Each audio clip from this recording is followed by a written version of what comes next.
The bee is back, my friends. The bee is back. It's beautiful to be in this skin. It's all too easy to say the word bee when you're recording a Minecraft video. Last episode, we made it a vote. Do you want the Beesuma skin back? Do you want the Xisuma skin back? And the results were overwhelming in favour of Beesuma. About 10 to 1 on the voting ratio. So thank you everyone for participating, and I'm glad to be back. I adore this skin. But let's now focus on what we're going to be doing this episode as we fly across the ocean here, leaving our base behind us. We of course head to the Netherlands, and in the last episode we were working on the game L13. I'm very happy to inform you that it is now complete and ready to be played. And as you can probably imagine, it took me a lot of time. Not only did I have to prepare all of the materials, gather all of those resources up, it then took me over 2 hours to put everything together and some final touches. And remember, this is actually mirrored identically to the other side. I did my very best to make sure all the details were exactly the same as in the other arena, but are flipped. So of course the game was then going to be completely fair for both teams. I also added some signs inside of the arena just to kind of give them a sense of layout. They're color coded as well. I'm hoping this just allows teams to communicate to one another a little bit more as to where they are inside of the arena. I've also gathered the materials that they need to play this with. I need to chuck some food in here, but it's literally just going to be a bow and a crossbow for each player, which they can keep loaded. And then spectral arrows will be the arrow of choice. And here's the catch. I ain't even gonna be playing this game.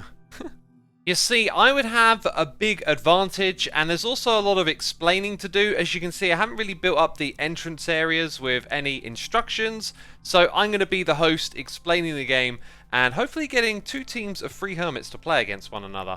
And so you'll have to keep watching this video, because later on hopefully I'll be able to announce to you where to go to see the game in action. And I am eager to get some feedback from my fellow hermits, because, to be frank, I'm a little bit unsure about this game. I'm not sure if this really turned out too great. And here's the reason why. I start off with an idea, and I try and vision the path to the end product. And along the way, there are various steps and stages, and once I've figured those out, I tend to then power through, doing everything one by one until we get to that end product. And sometimes when you get to this spot, you look back and you realize there's some problems with some of the things that have arisen in the process of getting from here to there.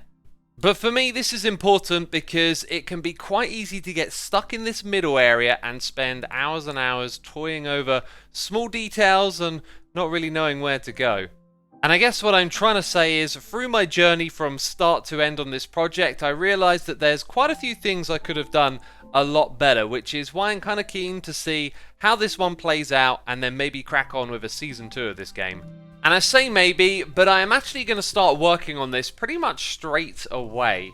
My plan is to do some live streaming here on my Patreon creative server, and that means we've got access to world edit so we can build on a much larger scale, but also we can playtest at the same time and get a feel for how the game is coming along as we develop it. And this is probably what I should have done from the beginning with the first iteration, right? But that idea just didn't really cross my mind. I was basically itching to get this thing up and running. Oh yes, and this is the chicken game right here. When I pasted this into the world, all of the blocks from Minecraft 1.13 and up disappeared. So already I've had to painstakingly go through and rebuild a large portion of this over here. So from my game design ideas to one that's been beautifully executed in survival Minecraft, Tango Tech's decked out.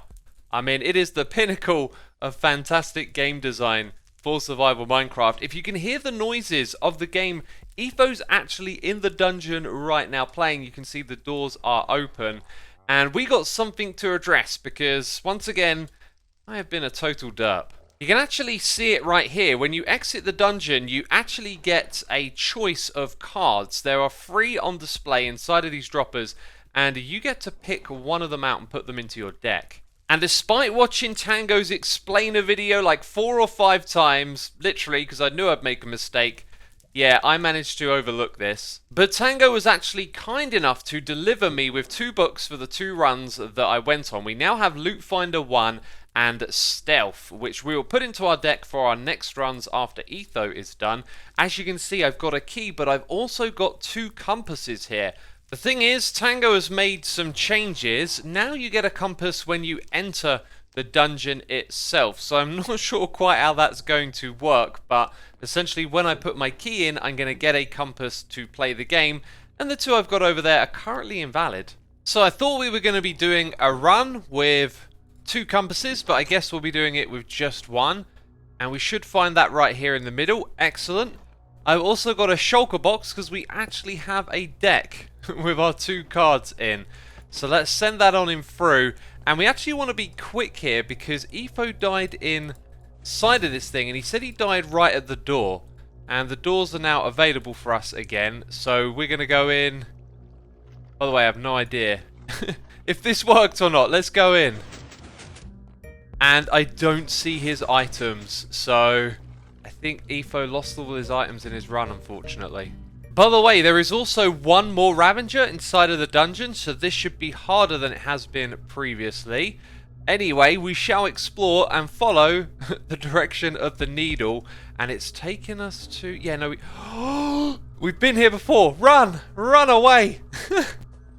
That Ravager is in the wrong spot, and this is a dead end. Okay.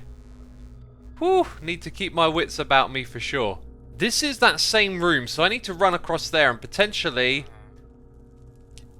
Oh, did you spot me or not? Because this might be in the same room.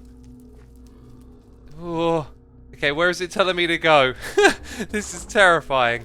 Alright, trying to avoid these cobwebs because they're going to slow me down. It wants me to go across in... Oh, no, there's a big turning direction here. Feels like... It's just behind that wall or just here, so... No? Oh, Lord! I think there's skeletons here.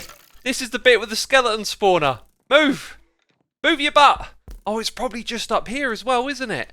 It's in this... Oh, that's where the skeleton is! Okay, keep moving. Keep dodging. It's right there behind me on the ground. Boom! No! It's very close. It's very close. Okay, it's got to be that block. Yes, come on. There's our loot box token. That's the new thing. That's the new thing. I just want to get out of here now, okay? I don't know where that skeleton's gone. Oh, God, they're right there. They're right there. Do a little jump. I think I'm dead because there was one right behind me. Ah! Oh, I made the wrong decision. Now, some of you will think that I have failed, but I tell you, we have acquired knowledge about that area. That skeleton spawner, it is good to know that it is there. And also, I got my respawn kit over here.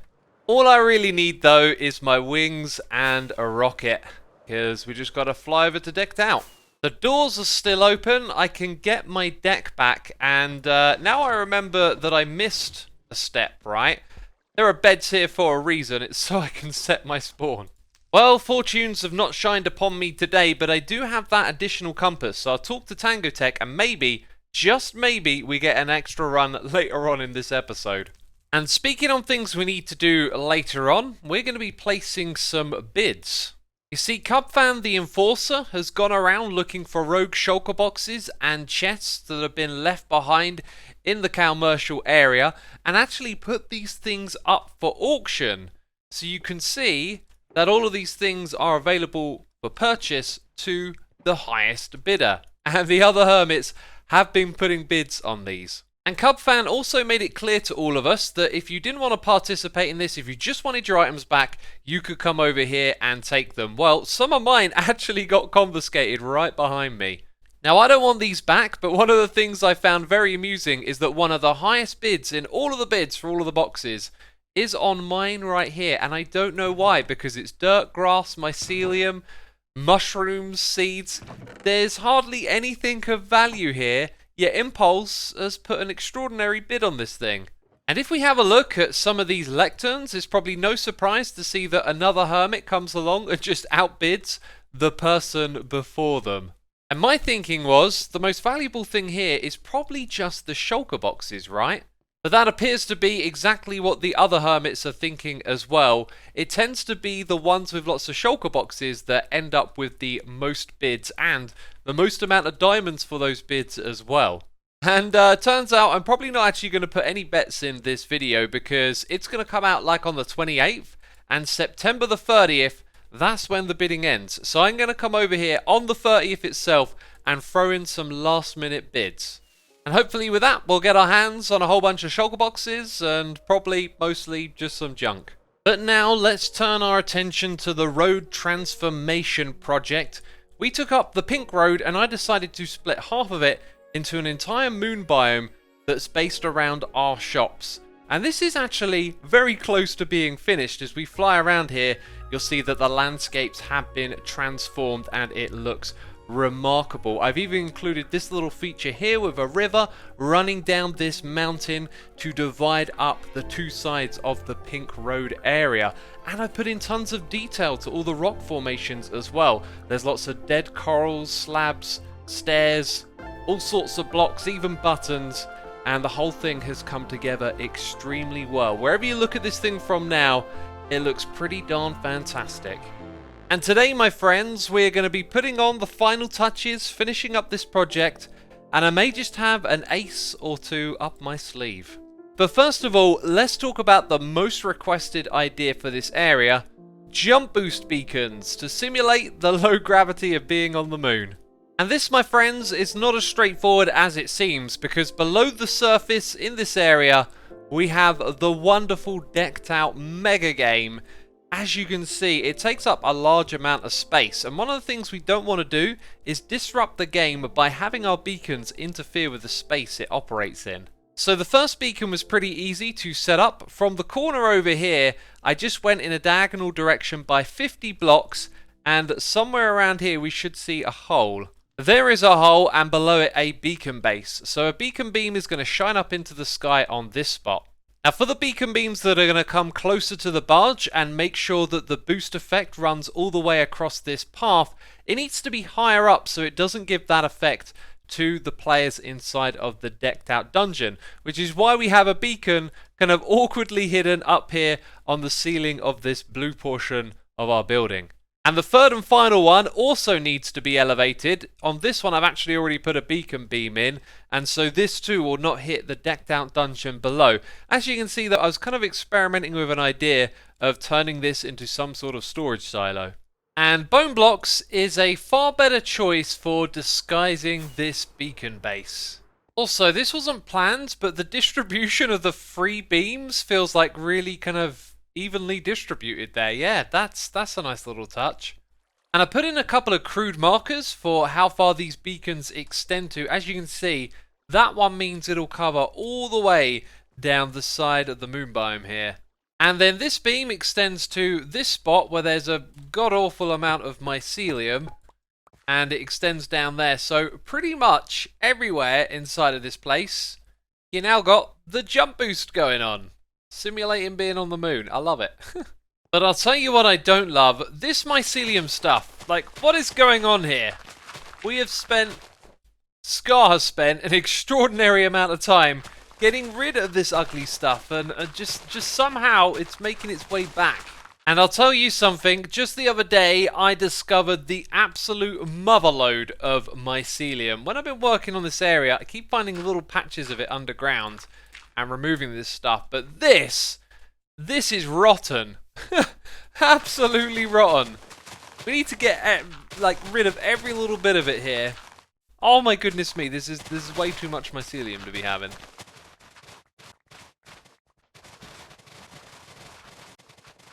This stuff is rough, I tell you. It quite literally starts spreading again as you're removing it. Where did that one come from, right? But I think we got most of it now. No, look, there's a block up there. Oh, it is a pain. Well, today, my friends, a battle was won, but the war is far from over. Clearly, we have a problem on this server. The question is, who, my friends, is going to fix this problem? Also, this road design right here has beacons for lamps that apparently light up when you walk past them. Oh my days, only on Hermitcraft. That is amazing. And in terms of the competition, hopefully not as amazing as transforming an entire area. I really hope this pays off. But when it comes to the mycelium, there is just one thing left to do, and that is to burn and destroy every last bit of it. And I actually have some inside of our rock shop, because where we've been working on this area, I've been tearing up a lot of the land and just chucking stuff into junk chests, which has actually been confusing some of our customers. It's not good to have these chests lying around here, and we need to sort out all of this junk. And speaking of sorting, back at our sorting system, although it's really me that does all the sorting, back at our storage in the base, I am working on expanding it. And this is because I've started to accumulate a rather large amount of particular items, and currently I'm just storing them in shulker boxes. It doesn't need to be said that shulker boxes are valuable and useful, but when they're just sitting around like this inside of barrels, it just doesn't feel right.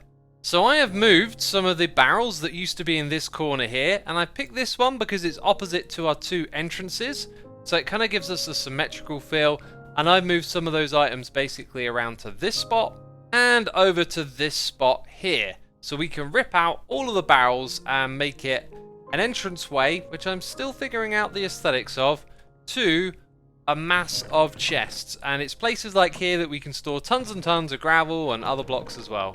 And the result of that is that I'm left with a tidier base. These are my only shulker boxes full of random items. And from moving all the things into these chests, look at how many shulker boxes we freed up. These were just sitting around inside of barrels, and that's going to make us far more mobile now when we transfer items around the place. But check this room out. Very simple, straightforward, fits with the theme really well. And as you can see, we have got a ton of space to store all of these different types of blocks and items. So of course the storage room idea is to use as many of these mini block heads as we can, and over here we could have an enderman head for ender pearls, a pig head for pork chops, but what on earth could we use for the firework rocket? Well, we actually sussed something out pretty interesting in the last episode. We can now kill ourselves with different skins on and preserve the heads as a mini block. So, you know what this means, right? It's time to change our skin. So it's time for this old game again.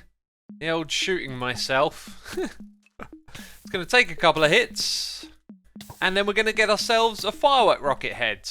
And now I've got myself a couple of these for the wall. Excellent work. But remember earlier in the video I said that I had an ace up my sleeve? Well, here it is, my friends. Can you guess what I am? I'm an astronaut, and we're going to the moon. I literally don't have a single drop of XP.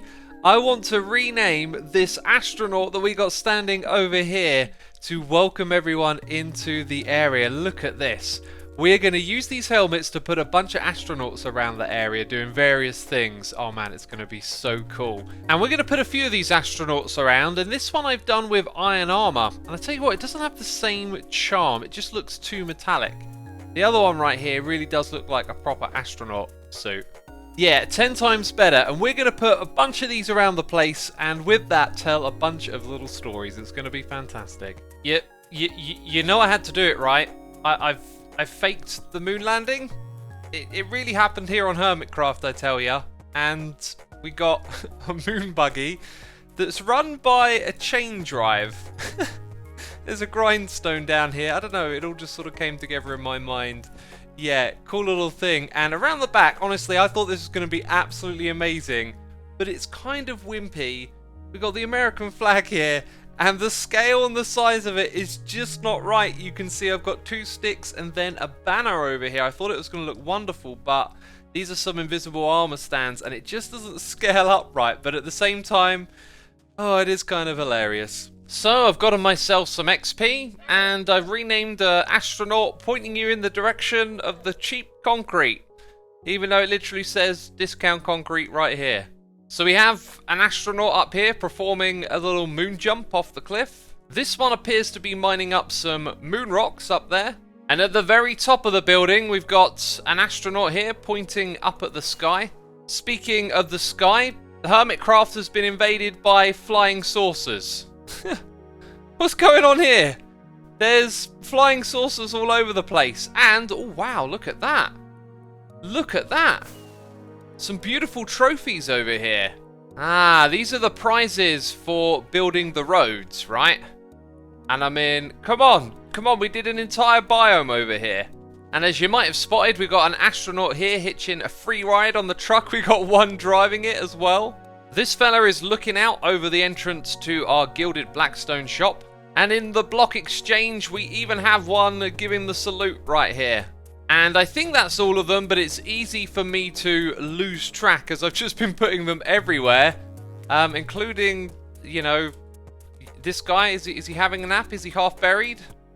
R.I.P. Mr. Astronaut. I still have some heads left, so I think what I might do is just put in a few more during my live streams. That'll be a fun thing to do. Put them in some funny creative places. These are eyes of Ender. I do not know why they are here, but I guess they're not UFOs. Well, anyway, I have another ace up my sleeve. Remember earlier in the episode I said that I had a couple of aces? Well, one of them were the astronauts. They really add a charming feel to this area. And the other is something I've not seen anyone else done. And I think once we do this, other shop owners are probably going to want to do the same thing. We're going to put like a little information stall right here. And before we get to that, I want to show you what's happened with L13, because a couple of the other hermits got together with me and played the game, and they really enjoyed it. So I'm very happy with how it's turned out. So Cubfan, Hypnotized, Tango and Vintage Beef turned up to give this thing a whirl. I gave them the best explanation that I could of the game, and then these guys went in and had a blast playing it. And unfortunately, as an observer with my camera account, it was really tricky to actually get good footage of the action because it's all inside that, you know, Blackstone maze. And it turned out to be a pretty intense game with the score being tied and both teams doing their very best to do the hardest shot, which is the honey block drop at the end. And from this playtesting, I've learned that we need to adjust the accuracy of these targets down the bottom here because they're way too easy to hit. And of course, we need to make our final target from the honey drop a lot easier to hit, as it took both teams a few minutes to finally get that point. That was amazing. That was such a hard shot.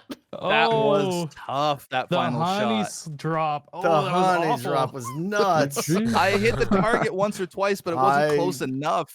Don't think I even hit the Blackstone. Well done. This is a great concept, though, man. I gotta say. Yeah, that was I had a lot of fun. Definitely. I'm glad you guys liked it. I feel like I can make what's here better with a couple of tweaks. And, you know, 100%, yeah. And then make something even better in the future. But yeah, awesome. Thank you for playing. It's exciting. Well done. Thanks for having us. Yeah, thanks. We are almost done in this place, my friends, but we still have a game of Decked Out to play. But the other ace that I had up my sleeve involved maps so that we could create a guide to this area. However, it seems that zooming out on a map isn't working as expected. We learned how this worked a few episodes back. So if I open up a map right here, what I want to do is essentially zoom out of that, and then we should have most of the moon biome inside of one map. But when I drop it in here, this will appear to happen. As you can see, it indicates we would be able to see more of the space around these sides. When I grab this map though, it aligns it over to the side like that, which kind of sucks. And do you know what? I probably actually could just use the one map instead of two like this, but what we're going to do is put some text on the map. And we're going to use that to tell people where the entrances to the shops are, and then we can have some signs saying what's for sale. And this is going to catch people's eyes. They come over, what's this map? And then they'll find out everything in this area. So I'm actually going to go ahead and like hide this sort of in the middle of this platform area in front of us. Okay, so I think the way this works is we right click on it with the map, and then it should be added to it. And that is really hard to see. So that's not terrible, but you'd have to really kind of get up close to read the text. Not bad at all. I want to see if it appears bigger on this map. And you know what? They're identical. So even when the map is zoomed in, you still need to get up close to it to read that. Are they identical? I think they are. They really look roughly about the same size to me. So with plenty of repositioning, we now have two of them like this to catch your eye from either angle. And then when you come up close to it, you can read it all. You can see that the amount of text that you use kind of scales. So the Block Exchange has the smallest font size, whereas Rock Shop is kind of bigger because it uses less characters. I've actually modified the position of that so that more of the letters don't go off the edge. However, that's as far in as I can go. And it does actually kind of point to the entrance. Now this right here is my last beacon. I'm not sure if I'm going to keep it there or not. I'll get another one in October from XB, but I really want to draw people's eyes to this. And what's better than signs? Books. So now we got some lecterns, and as you can see, I've listed out the things for sale inside of the shops. Originally I started putting the prices next to them, but it gets kind of confusing when you want to express that there's 8 gilded blackstone for 1 diamond. So I've just listed what's for sale in those 2, and I think it's a fantastic idea to let people know what's for sale. Hopefully it's going to lead to us making more and more of those shiny diamond blocks. For now though, I get to tidy up the chest monsters and we get to play some decked out. So remember how earlier in the episode we had an additional compass and Tango had upgraded the game? Well, he traded it in for a decked out dungeon key, which means we get to go on another run. And we died in our last run, and I forgot to come back here and take book. Speaking of which, I haven't got my deck. So I have set my spawn, put my items away, installed the deck. We just gotta place the button and the game can begin. Here we go. Oh! What? What? Are you kidding me? It was right there.